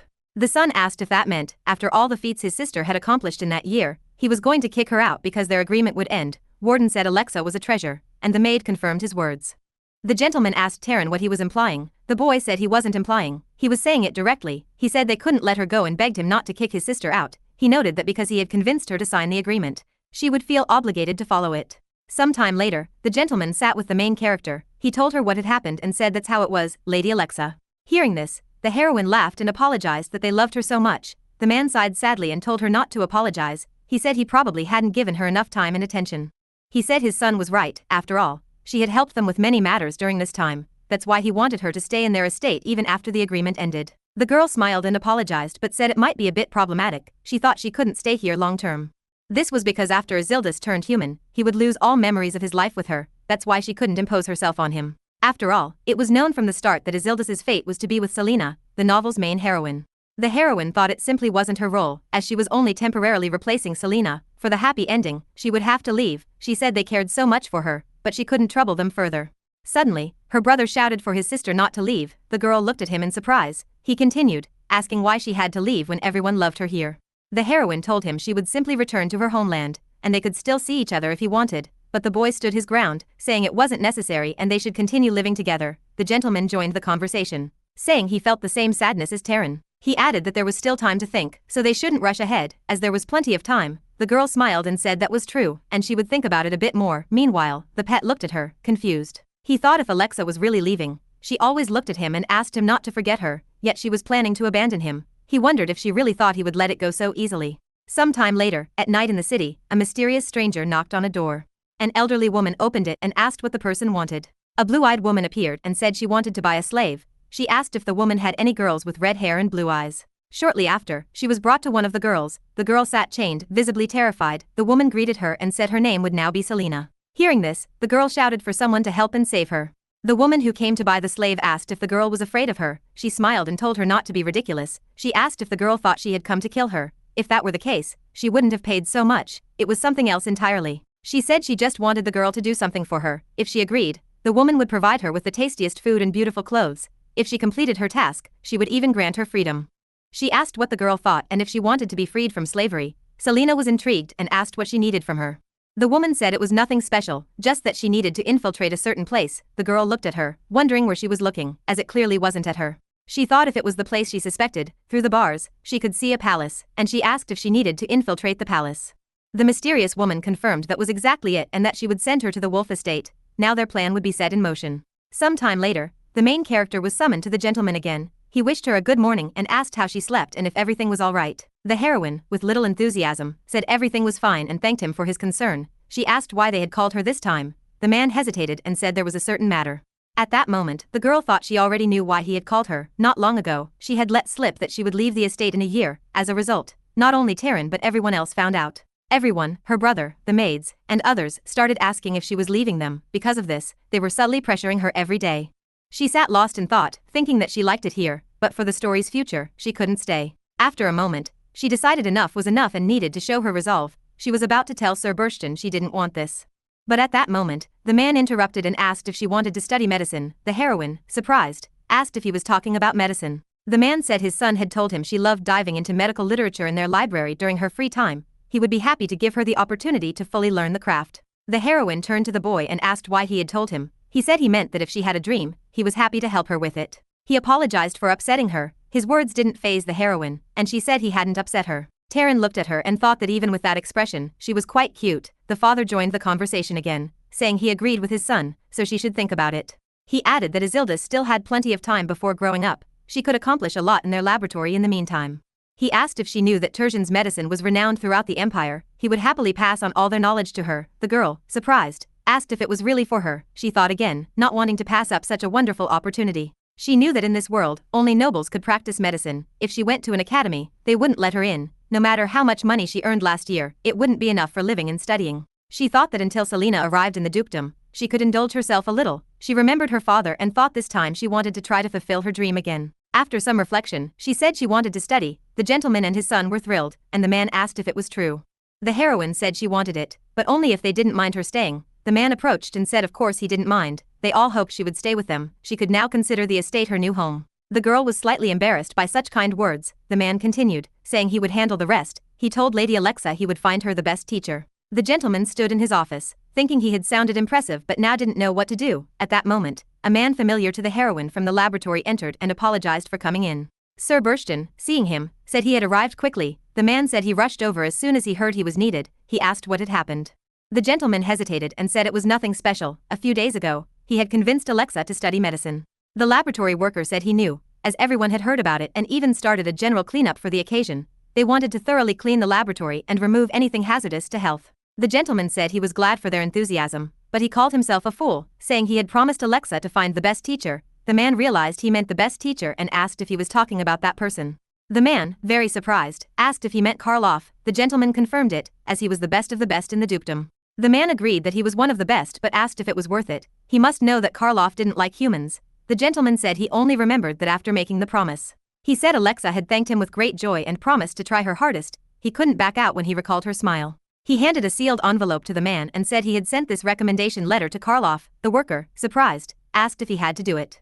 He apologized but said he didn't want to, as he was terrified of the teacher. The gentleman called him a coward and said he shouldn't be afraid. He too wanted Lady Alexa to stay in their estate, so he had to take responsibility. Some time later, the laboratory worker was at his teacher's place. He told the whole surprising story and said that's how he brought the letter. He told the teacher that a girl named Alexa was asking him to be her teacher. The teacher said it was unfortunate, as he and Baron Burston should know he didn't like humans. But the man took the recommendation letter and read it carefully. Suddenly, he was very surprised and asked if she was the one who discovered Gabina's medicine. The worker, slightly embarrassed, said it was true, and it was her. The laboratory created the medicine, but Alexa suggested adding Gabina. The teacher said it was simply fascinating. He smiled and said since this young lady discovered the medicine, he was very intrigued. He thought they should meet her. Some time later, the tables in the estate where the main character lived were set. The butler clapped his hands and said everyone needed to gather, as it was known that he would arrive today. He said their goal was to somehow convince this man to become Lady Alexa's teacher. It was a bit frightening, and he was slightly nervous, but they had to try their hardest. He smiled and said as soon as he arrived, they needed to escort him to the reception room and serve treats quickly, as he loved sweets. Moments later, a man entered the estate and asked where Baron Burston was. He said he had come at his invitation. This was Mr. Karloff. He asked how everyone was doing. Seeing this man, everyone was quite frightened and didn't know how to respond. They thought it was terrifying and that he was the same as always. Some time later, the treats were served, and Mr. Karloff asked if they were saying he should teach a human. The Baron said he wasn't teaching a human but Lady Alexa. He added that he knew Sir Karloff didn't tolerate humans, but Lady Alexa wasn't an ordinary girl. He said she was very close to Sir Isildis and highly intelligent. She had proven her abilities multiple times recently. that's why he was sure she had a special talent and was worthy of being Mr. Karloff's student. He begged the man to reconsider his decision. Karloff said he was surprised he said such a thing. He added that it was astonishing and who would have thought. He said he couldn't stand humans. He noted that this child had discovered Gabina's healing properties, which intrigued him, but teaching her medicine was a different matter. If she didn't capture his interest, he couldn't become her teacher. The Baron stood and said it wasn't so, asking if he had come all this way only to say that. Karloff said medicine wasn't a discipline anyone could be taught. He told them to bring her before he changed his mind. The Baron thought it was a pity, but he had no choice but to follow Sir Karloff's will. Now he could only leave it to Alexa. Soon, the main character appeared. She apologized to the man for the delay. She said it was a great honor to meet him. She brought her wolf cub with her. She smiled and said her name was Alexa, asking him to take care of her. The man looked at her, thinking he had heard about her but that she was much younger than he had imagined. He thought it was laughable that academy students taught such a child complex sciences. He decided he would have to refuse her. As he thought this, the heroine addressed him. She asked if he could sign her book and handed it to him. Sir Karloff took it and saw it was his book. Surprised, he asked if she really had his book. The heroine said it was so. She was thrilled to hear about his visit, so she looked at Sir Karloff's books. This one, titled A Good Doctor Solves Problems or Is the Solution to Problems, particularly impressed her. The man, slightly embarrassed, began signing the book. He said it was pretty good and asked if she had read it. She said of course she had, as she was amazed at how simply the topics were explained. She said she especially liked the part where he explained medical ethics standards. The man asked if that was true. He thought that this book was written for the academic purposes of final-year academy students. It was astonishing that a commoner, for whom higher education was difficult, could understand it. He decided this human girl with such understanding was already interesting to him. The man returned the book and asked if she knew Baron Berstein had asked him to be her teacher. The girl took the book and said she knew, as he had said he would teach her medicine. The man said, honestly, he wasn't going to teach her medicine. He didn't think a human could understand Tertian's magic. But he said if she really wanted it, he could guide her from time to time. The main character was shocked by his words and looked up at him. He continued, saying she shouldn't expect him to be a kind mentor. He asked if she still wanted to study medicine with him. The heroine thought this Dr. Karloff was no ordinary man. In modern terms, she felt he had the aura of a university hospital director. She couldn't miss the chance to learn from such a person. After a moment, she said she definitely wanted it. She said if he gave her a chance, she would study diligently. Karloff said such determination was commendable. He agreed but said she should call him teacher. The girl was thrilled and expressed immense gratitude, calling him Teacher Karloff. Her new teacher returned and said she would thank him after enduring it all. He asked if she could last even a week there. Some time later, their studies began. The man brought a huge stack of books and told the girl to read them by the next day. The studies continued, and after a short time, the teacher gave her a test. He said it was a 4-hour test on everything she had studied up to that point. The main character constantly sat with books, studying new material. Sometimes her so-called brother visited and asked if she hadn't gone to bed yet. She told him he knew she couldn't afford to. A week after it all began, Sir Karloff burst into Baron Berstein's office one day. The Baron immediately asked what was wrong. The teacher exclaimed that Alexa was a true genius, saying it with great enthusiasm. He asked if the Baron knew.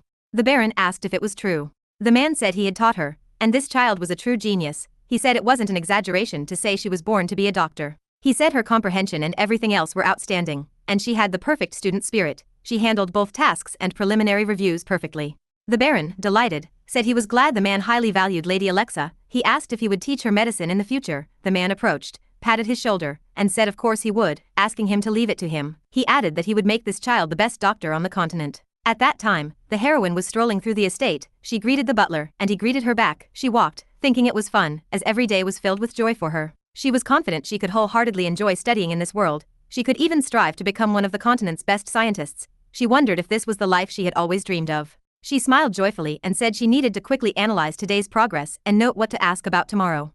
While walking through the corridors, she saw a very sad Terran. She asked what he was doing there. The boy saw her and asked if she had finished her lessons. The girl smiled and said she had, asking if he had been waiting for her all this time. Terran said he wanted to play with her, but it had been hard to meet her lately. She said that was true, apologized, and said she had been very busy with studies. She added that she was going to play with him today. The boy was thrilled and asked if it was true. The heroine smiled and said of course, suggesting they play since she had already called easy. The boy said he understood but deep down thought he wanted to play just with her. They went to her room, and he asked how her studies had gone. The girl didn't respond, and the boy was sad about it. This was because the heroine saw her pet and said she was already there. She saw the wolf cub and asked what was going on. She asked Easy what he was doing and why he had made such a mess in the room. The wolf cub was sitting near a box of sweets. Isilda saw the girl, barked joyfully, and was thrilled to see her. The heroine said she was glad to see him too and asked if he had stolen her treats again. She told him to show her his mouth. She asked what he had gotten himself covered in. She looked and saw a box of candies. Shocked, she asked Easy if he had really eaten them. She was horrified because pets couldn't eat chocolate.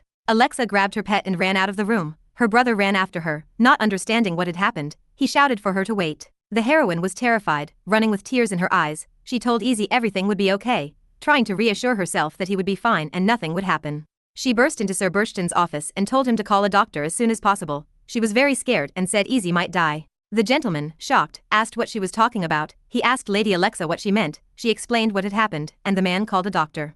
Soon, Teacher Karloff arrived at the estate. He burst into Baron Burshton's office and addressed him. The Baron said he had finally arrived. The man said he had hurried as soon as he received the call. He asked what had happened. Burshton looked at the crying heroine and said Sir Isildas had eaten chocolate. He added that fortunately, it was discovered immediately, and he was already undergoing treatment for his small intestine, apparently. Lady Alexa was very worried about it. The doctor listened carefully and asked if a purebred wolf could die from some chocolate. He said he would go take a look at him. The Baron asked him to do so. Some time later, the doctor came out of the room. The heroine saw him and immediately asked her teacher if everything was okay with her pet Easy. The man said he was fine, and she could see for herself. The heroine jumped up and ran to the room, thanking her teacher for everything.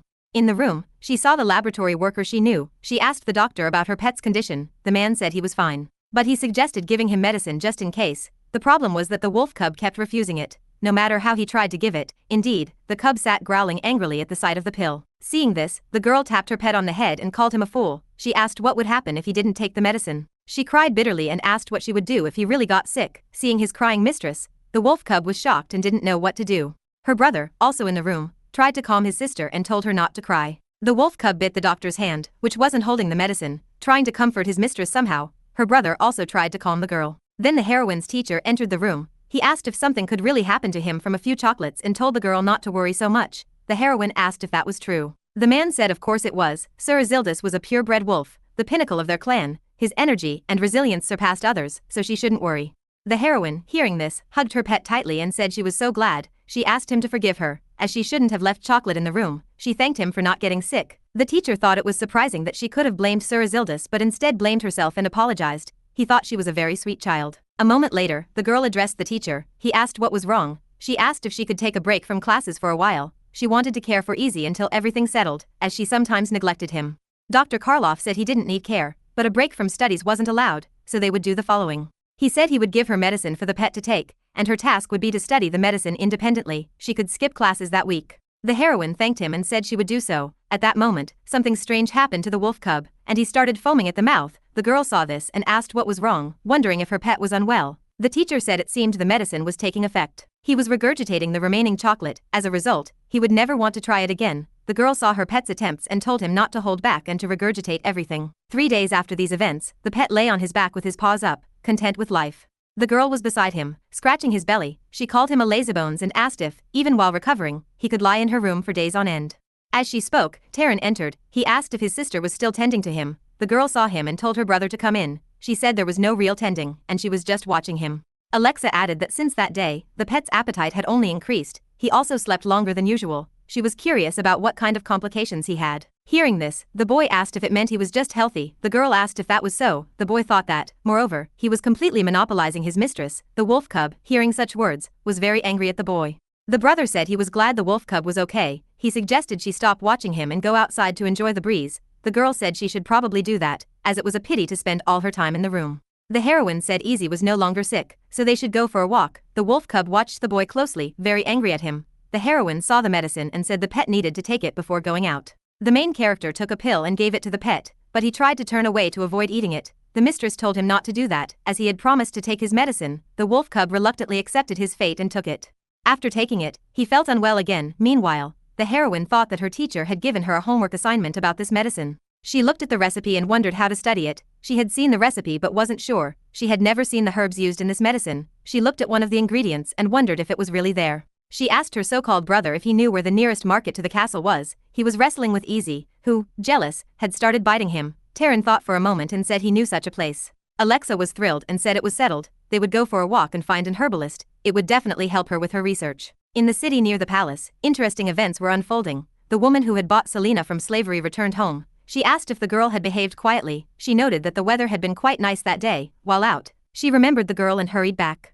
The girl sat tied up, listening to the woman. The woman said she thought she had been locked in the room long enough. She rhetorically asked if they should go out for some fresh air. She approached her closely and touched her face. With a sly smile, she said she hoped something good would happen today. The main character was still at the estate. A maid asked Lady Alexa if she was going for a walk. She said if that was the case, she should come to her, and they would put makeup on her. She said it would make her even more beautiful. The main heroine was still at the estate. The maid asked Lady Alexa if she was really going for a walk. She noted that if so, the girl should come to her, and they would apply makeup. She also declared that it would make her even more beautiful.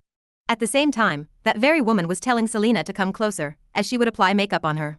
After a short while, the maid told Alexa that, just in case, she hoped the girl would wear her brooch with the Great Duke's crest. This was because the locals, seeing it, wouldn't dare treat her poorly. The strange woman was also putting jewelry on Selena. She noted that the girl would wear a poisonous bracelet on her wrist, which only she could remove. Thus, if Selena tried to escape or disobey, she would die in slow agony. The maid noticed that the heroine seemed a bit worried about her sudden decision to go for a walk. Still, with a smile, she told her to have fun and come back home soon. At the same time, the woman addressed Selena, asking if she understood everything. She also stated that Selena must obey her orders like an obedient child. She then asked if they could go already. After a short time, the main heroine was beautifully dressed and ready for the walk. People noticed Lady Alexa, remarking how stunning she looked in this outfit. Her so-called brother and her wolf cub pet were watching her closely. They were stunned by her appearance and admired her for a long time. The maid approached the girl and told her that she had applied makeup that matched her hair color. She hadn't miscalculated, as it was worth it, and everything was going well because of it. Meanwhile, Taryn and the wolf cub were glaring at each other fiercely, their looks practically saying they were competing to gaze at her. Suddenly, the maid turned to Taryn and asked if that was so. The boy immediately got distracted and said it was true, as it really suited her. Then, embarrassed, he added that she looked like a real angel. The main heroine heard these words and immediately thanked the boy. He, in turn, said there was no need to thank him, as he was just telling the truth. The maid looked on and thought what a joyful atmosphere it was. The wolf cub, however, was shocked by this and extremely jealous. Then he approached his mistress and started whining loudly. The girl asked what was wrong with him. At that moment, her assistant spoke again, telling Lady Alexa to put on this item. The main heroine asked if it was a cloak. Her companion confirmed it, noting that Lady Alexa was already quite famous in their region. No one would dare harm her, but just in case, it was better to wear it. She then turned to the boy and the wolf cub, telling them they must stay vigilant today and accompany Lady Alexa. The brother said to leave it to him, while the wolf cub only barked in response. Next, the woman handed over a few pouches of money, stating that these were pocket money provided by Mr. Burshton. One was for Lady Alexa, and the other for Taryn. The main heroine immediately thanked her and said they were off. The maid bid them farewell, telling them to take care. At that moment, a man approached her and said the head maid had called for him. The woman confirmed it, addressing him as the knight commander. She asked him to protect the trio, as it was their first outing, and requested that he guard them secretly without interfering with their fun. At the market where the main heroine was headed, children were playing, and life was bustling. Some were selling their goods, others were buying. The number of people on these streets was quite large. The main heroine carefully walked through the market, observing every corner. She thought that the market was likely so big because it was the territory of the Great Duke's family. Right after her thoughts, the girl turned to the boys and told them to hurry up. This was because she wanted to visit various places. Her brother remarked that she was so excited. She told him that of course she was excited, as she had barely left the mansion since arriving in Tertian. Because of this, she might have momentarily forgotten that such a vast and colorful world existed outside. Then the heroine ran ahead, saying she saw the sign of an herbalist's shop. She shouted for the boys to follow her quickly. The boys, lagging behind, called out for their sister to wait for them.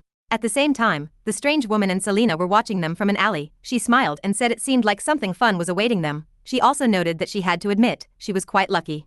She added that everything was moving a bit faster than she had expected. Then she turned to Selena and asked if she was ready. The girl replied that she was ready and called the woman her mistress. After a short time, the boys finally caught up with the main heroine, who was already buying herbs at the shop. She needed herbs called Mont and Junite. The seller quickly found them and said these were the herbs the girl was looking for. The heroine immediately thanked the man for it. Then the girl told her companions that there was another shop, and they needed to go there. Suddenly, she saw her pet approaching and asked Easy what was wrong. He was trying to touch her with his paw, and the heroine asked if he wanted a hug. After that, she picked up her pet and said what a cute little thing he was. The boy standing nearby looked and remarked that he was always clinging to her like that.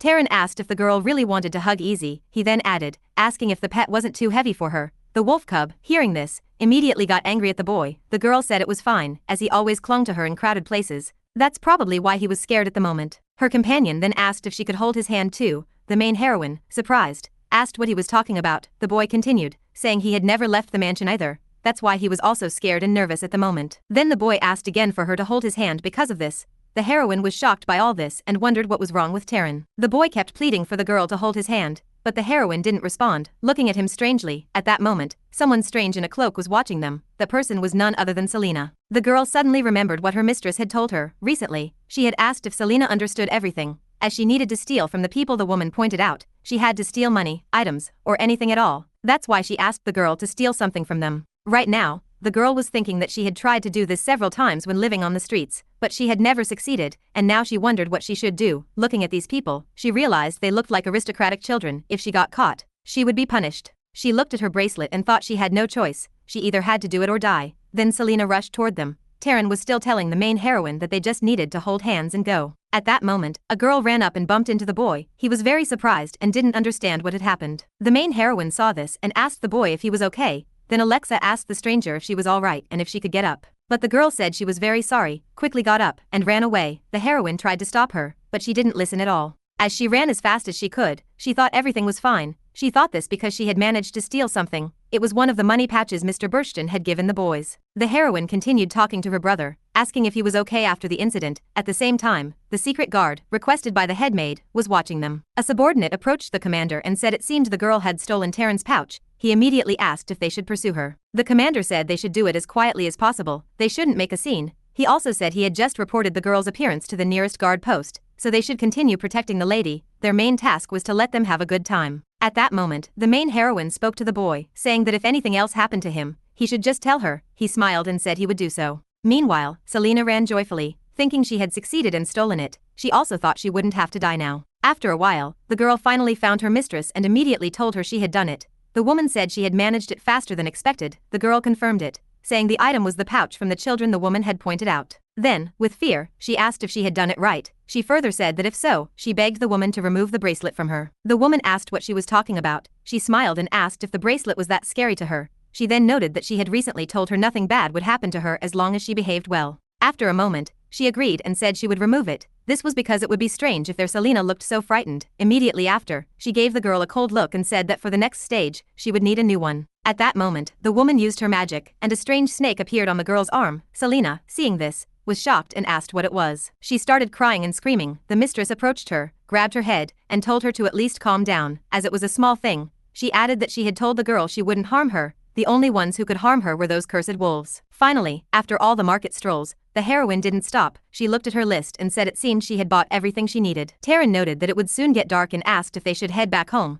He also remarked that perhaps her pet Easy should get down, as her arms must be tired after all the walking. The wolf cub, hearing these words, was angry and growled at the boy. The main heroine, meanwhile, said she wanted to visit one more place. She noted that she wanted to check out the most famous armorer's shop in the area. After that, they headed there. When they entered the shop, they saw a vast array of armor and various swords. They immediately began closely examining the entire assortment. The seller, seeing the boys, asked what such young visitors were doing in his establishment. The girl enthusiastically greeted the man and said she came to look at a special sword. The seller, surprised, asked what special sword. The girl told him they kept swords that weren't displayed publicly, and she was curious if that was true. She also noted that she had brought money, so she asked the man to show her. The man sighed sadly and asked how they even knew about it. Still, he noted that arguing with the bearer of the Great Duke's crest was impossible. So, he said he would bring them out and asked them to wait a bit. At that moment, the main heroine recalled the novel's plot from her past life. She knew that, according to the novel, this sword must definitely be here. The weapon was a magical sword called Titus. Then the heroine turned to Taryn and told him to come closer. She said it was because she was going to buy him a special sword today. The boy, surprised, asked if the sword was for him. He smiled sweetly and asked what was going on and if they had come here to get him a gift. The heroine wanted to do this because she remembered that he was such a sweet child now. But in the original story, Taryn became the continent's greatest swordmaster, with the red crystals embedded in it.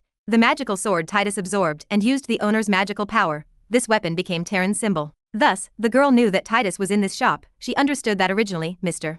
Burston was supposed to buy it in a year. Mentally, she apologized to the man, thinking she just wanted Taryn to meet his sword as soon as possible. After a couple of minutes, the man brought out the swords and said these were the only ones in their shop. The main heroine looked at them and noted that the one in the center was the sword. She immediately told the seller she would buy the central one. He remarked that the girl had good taste, but it cost 500 gold, and he wondered if she had enough money. The heroine, horrified, asked if it was really 500, as she was a bit short. Taryn smiled and told her not to worry, as he would pay. He rummaged through his pockets and asked what was going on. He wondered what happened and where his money had gone. Hesitating, he told his sister he needed to step out for a bit but would be back soon. The heroine said she understood and asked if he really had to go. The boy left the shop and started looking around. He wondered what to do and where he might have dropped his pouch. He also realized it was getting dark, so finding it would be difficult. At that moment, a man approached the boy. Taryn turned and saw the knight commander standing before him. Surprised, he asked what he was doing here. The man said he was secretly guarding them all on the head maid's orders. He handed over a pouch of money and said these were additional funds. He asked the boy to take them. The boy took it and asked how the commander knew he had lost his pouch. The man said he saw that girl steal it. He told Mr. Terran that he would track her down, so he shouldn't worry about it. The boy realized he had been robbed. He then turned to the knight commander again and thanked him for everything. Moments later, he returned to the main heroine. The girl saw him and asked if he was back. She apologized and asked if he could lend her a few dozen gold. She said this because the sword absolutely had to be his. Her so-called brother told her to let him buy it. But the heroine said that wasn't necessary. This was because she wanted to see him become the greatest swordmaster, which is why she was buying him the sword. The pet, meanwhile, wasn't paying much attention to them and was busy with his own affairs. Moments later, the money was on the table. The main heroine told the seller that the payment for the sword was before him. She then handed the sword to Terran, saying he must become a great knight with it. The boy, slightly embarrassed, thanked her and said he would try to do so. He thought he absolutely had to try. He recalled the moment with the girl, realizing that if it had been an assassin instead of a pickpocket, his sister could have been hurt because of him. That's why he needed to work hard to become a knight who could protect her. Right after buying the sword, they headed back to the estate. After some time, the main heroine was sitting in her room, examining the plants she had bought during the outing. At that moment, Terran came to her again. He saw her strangely studying the plants and asked if something was wrong. The heroine noticed him and wished him good morning. She then said the task wasn't as simple as she had thought. The boy asked what the problem was and if it was something serious. The girl said she was studying the medicine Easy was taking. She noted that Junite was better in terms of effectiveness and price, but they used Mont instead. No matter how much she thought about it, she couldn't understand why. The boy remarked that that's how it was. He then asked if the herb called Junite smelled bad, and if that was the case, the girl asked what he was talking about, and suddenly a good idea came to her. She realized he was right, as he was a wolf and could sense smells the human nose couldn't detect. So, even with high effectiveness, Junite lost out. Even if it worked well, she couldn't overuse it. Overjoyed, the girl thanked Terran and hugged him. Seeing this, the pet immediately got angry and started barking at the boy. The boy told him to stop barking. At that moment, a man approached and apologized, addressing Miss Alexa. But the girl didn't hear him, and he, smiling, noted that it looked like fun, so he wouldn't interfere. Suddenly, someone addressed the butler at that moment. The man immediately turned and asked what was going on. His subordinate said a woman in the vestibule wanted to meet Baron Burstein. The man asked why she needed to meet Mr. Burstein. The subordinate said she claimed she had brought a criminal for the Tertian noble's judgment. That woman was the mysterious lady who had bought Selena from slavery. She had come with the girl to accuse her. At that moment, the butler rushed to the vestibule. He saw the woman and addressed her, asking if she was the one who wished to meet Baron Burstein. He also said that if so, she should first give her name. The woman immediately removed her hood and said they had finally arrived. She smiled and noted that it was an honor to meet the noblest in Tertian. Then she gave her name, saying they could call her Luella. The butler said he would then address her as Lady Luella. He also noted that, as he had heard, she had brought a criminal. The woman smiled and said that was absolutely correct. She grabbed the girl by the arm and pulled her closer. She then asked if someone had recently robbed nobles from this mansion. It turned out that this child had committed such an offense. Selena, at that moment, was shocked by what was happening and wondered what the woman was trying to do with her. The man thought that he had indeed been informed that Terran was robbed. Still, in his opinion, the girl seemed too young. He realized she was about the same age as Lady Alexa, but he couldn't understand why she would commit such an act.